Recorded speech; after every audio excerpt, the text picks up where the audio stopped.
Previously on Ballistic Pursuit. I'm inviting people to come into my family, into my home. And that is it's not a 5-star lodge, but it's my home. And with all my lions and all my people, wonderful people working for us, we're like a huge family. And that is what we want to offer.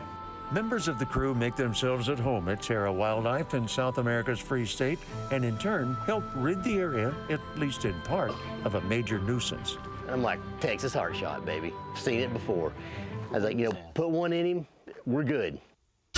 And so, sure enough, he gets him on the walking away or whatever, and just turns him off. Nice warthog. And Jason's persistence pays off as he tracks a Niala. God, he's beautiful. He's got ivory tips.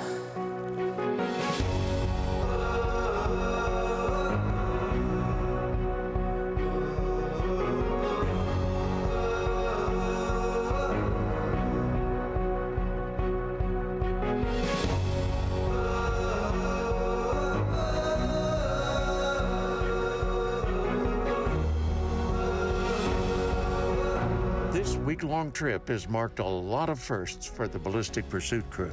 It was overwhelming. It's the first time Brandy Grotto has set foot outside the U.S. It wasn't what I expected. You watch all those TV shows. It was a lot like home when we landed in the middle of nowhere, Wyoming, a lot of sagebrush and sand. Jason Wilson also lives in Wyoming. It wasn't his first time to travel outside the U.S., but it was a dream come true for this CEO and founder of Lucid Optics. South Africa is something different and a little bit special. I think it was Hemingway that said, make Africa the last place you visit because you'll judge everywhere else on the planet by it. And that rang true for me. I was expecting to see natives, with the blow darts and running around, It's all TV. It actually is not much different than here. They have their cities, they have Johannesburg, they have other cities, they have their poor towns, they have their wealthy and they have their poor. They're just like us. They're just on the other side of the world. The folks at the Terra Lodge did a great job of making us feel at home, and that assisted in that being able to be in the moment for me, which was a big deal. I don't get that often. And it's not every day you get to see exotic creatures like this giraffe outside a zoo in the States. I got my camera and we got out of the buggy and they said we could approach them. Now the black giraffe was more social than what do you call it, the common colored one, the orange ones. So he started approaching me and I did not realize how large these animals actually are, as I had to back up to keep him in frame. I don't know if I came up to his kneecap as he got close enough. He was just simply amazing. And the experience proved to be a picture-perfect moment. And more opportunities are just around the corner for Jason, who once again takes his turn behind the bench with Terra's professional hunters guiding him in the right direction. A little bit new to me. I haven't been on too many guided hunts where we had professional hunters with us. Jason finally gets his golden opportunity, one that looked like it had been snatched from Jim earlier during this adventure. Now, Jim had managed a golden wildebeest a few days prior, and it's an exceptional animal. Jim did an amazing shot, just shy of 700 yards. Impressive long-range shot, but Jason's aiming high, going the distance to try to top Jim's standing record shot here at Terra. That animal was so special to Jim that he needed to renegotiate with me because that was a package animal and it should have been on display with the Lucid Optics animals from the trip. So Jim bought me a golden wildebeest.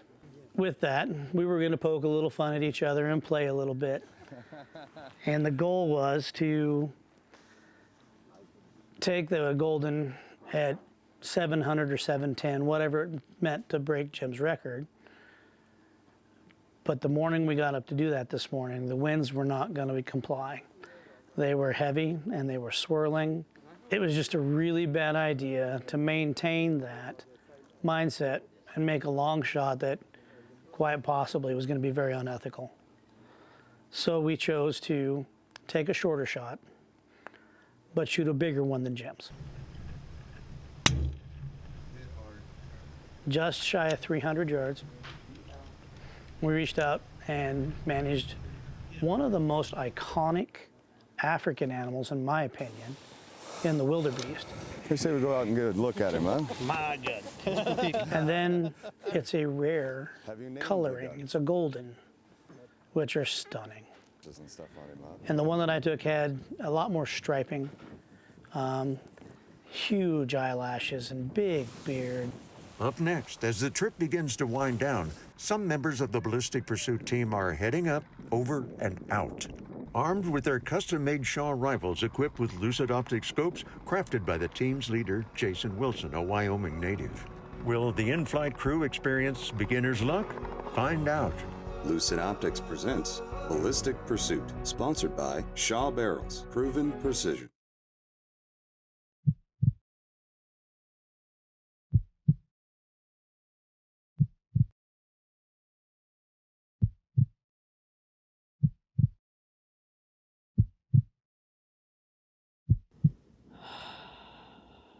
Send it.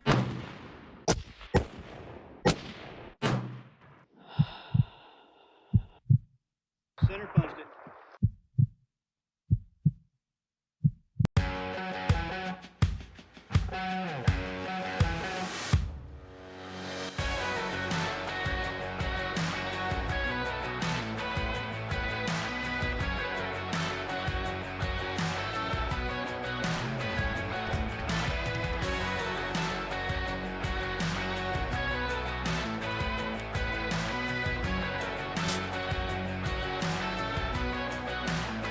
Retired U.S. fighter pilot Craig Haggard is no stranger to the skies. But this airborne trip is the first Craig is taken as a rifle-yielding passenger to harvest an animal. And meeting the young pilot brought back memories for Craig. Great pilot, young kid. As a matter of fact, when he got out of the helicopter, I wondered if he was old enough to fly it, but he did a great job. Assured me that he did not just get his license, and now he's been doing it for a long time. A trip that's taking this American veteran and all those aboard into new territory and to a whole new level. It's exciting because the guy that went with me, CJ, he had never in his life been in a helicopter, which I guess I take for granted from all the stuff I've done. And so that was exciting to see. I love seeing other people's first moments and being part of people's first times and special moments. Hunting in a helicopter, it's what I thought it would be like a very high stress shot, bouncing around a lot, which I'm really not comfortable with because I'd like to take a shot that I know will drop the animal and not, give the opportunity for that animal to suffer. So when he hunted first out of the helicopter, had a great shot on a warthog, and it was just exciting. We come over this valley, and there's a group of 3 that are kind of zigzagging between the brush. Once they got in the opening, I had a clear shot, and the helicopter, it came in straight, and then the pilot was able to shift it this way. So I'm no longer like this, trying to I really don't have any room against the door of the helicopter. So he turns it this way. So I have a great shot. And as we're coming up on it, what you have to do is the warthog has to lead your shot instead of you leading the warthog. Because when you're catching up to an animal, you'll shoot over it instead of behind it. It's weird. It's like flip-flop from you being stationary. And Craig would get his shot. And then I had the chance to go after an animal that I had, it's been on the list. And the pilot, who was outstanding, and found a beautiful water buck. And we wanted to make sure it was the open, straight line, and so we can make a good shot, because I believe in, I respect animals, and I want to make sure that it's a good, ethical shot. And I was able to do it in one shot, which I was a little nervous about in the helicopter. And it's another dream come true. I'm just blessed. When you're in the helicopter,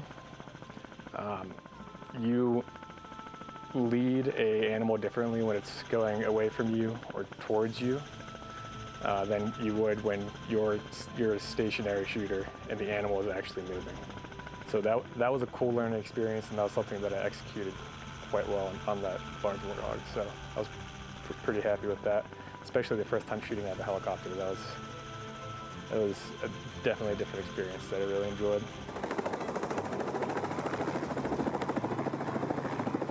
A pitch black sky sprinkled with stars.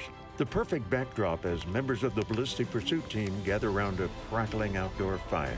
The whole experience is almost, I don't know how you could explain everything that we've experienced and seen this week. It's just been a lot. I mean, every time I come down here, I feel a connection with the people, with the country, just being out, forgetting all the stuff that we all need to forget sometimes and just realize what's important. And so it's a good trip for that. The bone-rattling groans of lions in the distance, filling the crisp night air as the team swap stories from their week-long adventure, strengthening friendships, both new and old, and yes, mixing business with pleasure. With Lucid Optics and the Shaw Barrels relationship, and that, so they do, as we work together, we do become a family. And so it's kind of like, now I've added brothers, so sometimes it's really fun and sometimes we argue. But in the end, we're family, and we would do anything for each other, and that's how I believe the firearms industry needs to be. We need to hang in tight together. I started a relationship with Shaw Barrels way back in the day when they were ER Shaw. I was using them as my class guns for teaching a Lucid Optics long-range course. Oh, that's and through that, I started needing firearms in volume, so I went to them directly. And I made friends with Matt and with Carl over the process of being a customer of theirs. Solid people I would choose to have to my house for dinner. I mean, wonderful folks. And through the years, recognized in business that you choose to spend your time, money, effort with your friends. And that translates into the business world as well. I'm fortunate enough to have their friendship, and I almost use their rifles and barrels exclusively now. And the Ballistic Pursuit crew are exclusively using the services of family-owned Highveld taxidermists, part of the Crown Safari Group, to memorialize their trip and harvested animals here in South Africa's Free State. Straight ahead on Ballistic Pursuit. Sponsored by Federal Ammunition, Every Shot Counts, and Shadow 6 Consulting. Perfect your craft. Any hunt, any range. Go farther with Federal Premium Terminal Ascent. Match accuracy at extreme range. Bonded construction for deep, straight line penetration. Consistent expansion where other bullets fail. It all comes together in the best hunting rifle round ever made, period. Federal Premium Terminal Ascent. No limits. And then the taxidermist that we're going to use came. So there's these conversations that go on now, you know, and it's just all the ideas that are coming out, you know, with, you know, the things that we can do, you know, at different places or whatever else. But then you can sit down and actually talk to the guy who's going to be your taxidermy, and because he's done it so much and he's such a professional at it, he can look at it and be like, you know, I looked at your animal, and because of what it is and how it's, you know, how it's striped or how it's whatever, you know, how it's built, then I really think this is the best, you know, presentation for it, because it shows this way, and, you know, you can see its mane, or you can see its, you know, all of its things that make it so unique to that animal. And to have that one-on-one conversation with a taxidermist was really, really interesting. You know, a lot of times, you know, especially back home, you know, we have a guy that we like, and we take it in and say, hey man, I want this looking like this or whatever. But there's not the uniqueness for a lot of our animals that there are here in Africa, and just slight stripe variations or slight, you know, just slight color variations.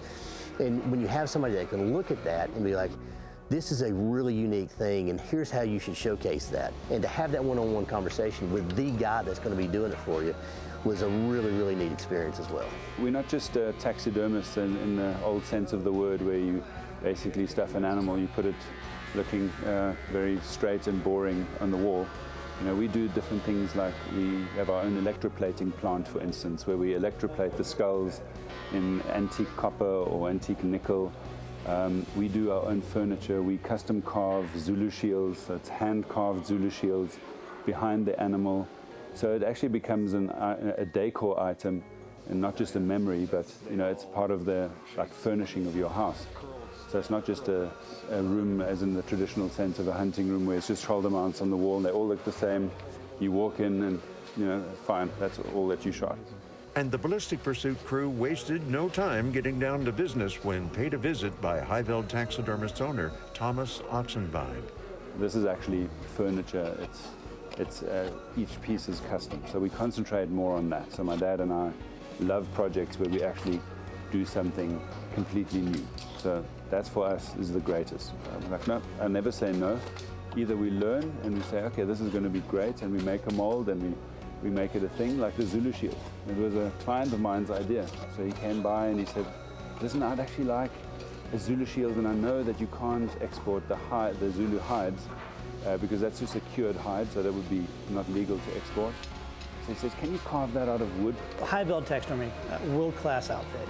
When we ended the hunt, we went and sat with the taxidermist folks, and we got to decide how our mounts were being done, put together, and very detailed, very professional.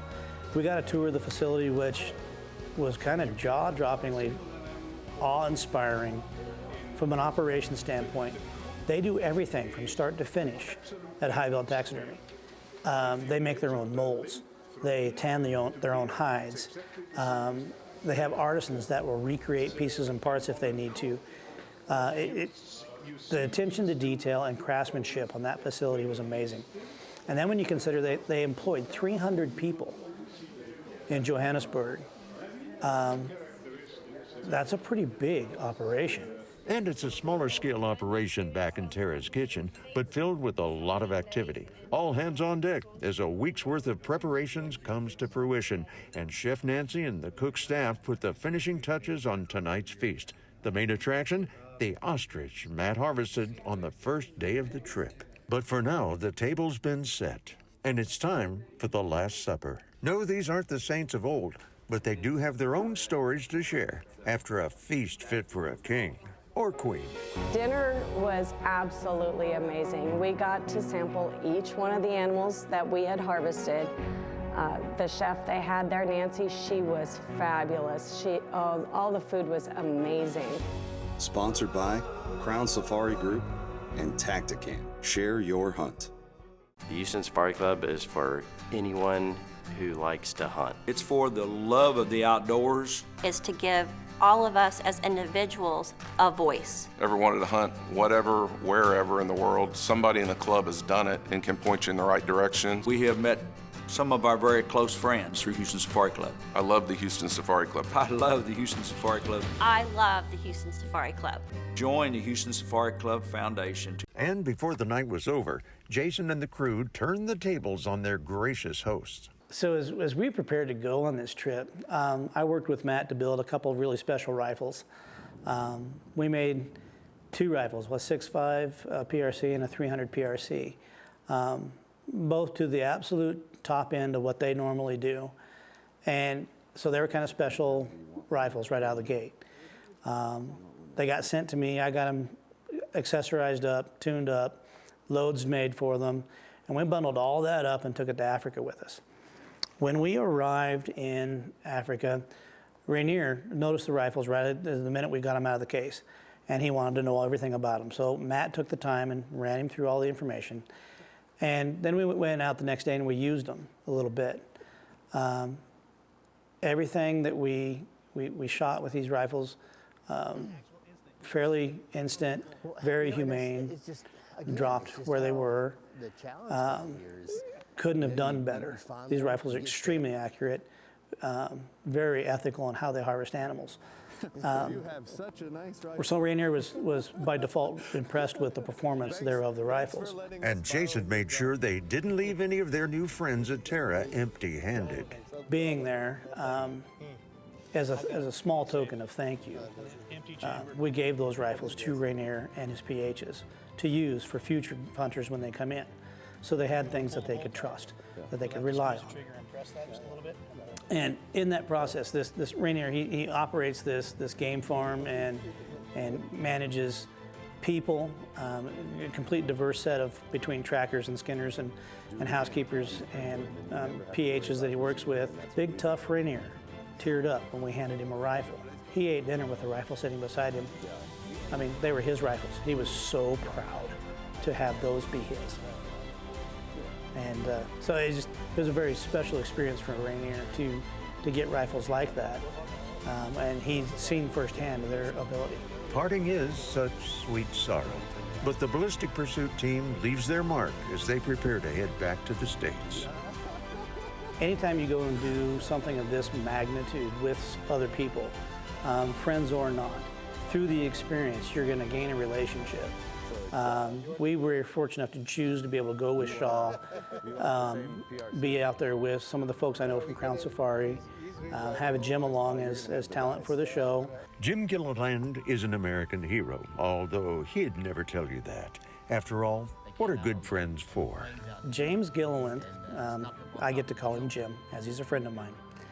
An incredible, special individual. He's a colossal pain in the ass most of the time. He's incredibly funny, stunningly intelligent, young, but he's an old soul. He has been there and done that from a military perspective. He's done every job the Rangers have let him do. He spent 17 years knocking on doors and keeping boys safe before they put him on the long gun. And through a fortunate, unfortunate set of events, he ended up in a situation where he was forced to take a shot, which made him semi-famous. And during this trip, Jim has set a modern-day world record. That golden wildebeest he killed has landed him in the Africa edition of Roland Ward's Records of Big Game, and also landed him a spot of sorts here at Terra. Another exceptional moment, and friendship building with Jim, because there was some adversity in the beginning about the whole discussion of it all, but that all got salvaged very easily, and everybody's going home happy.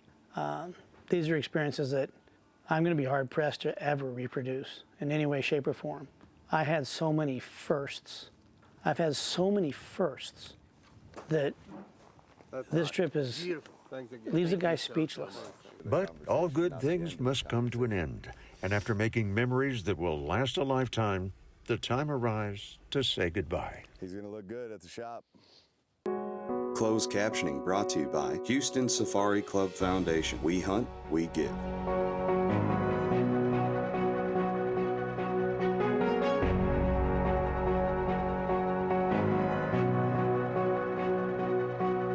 The special needs orphanage was a Have. Again, I hope I pronounced that right. Incredible facility with incredible people. Any little bit helps.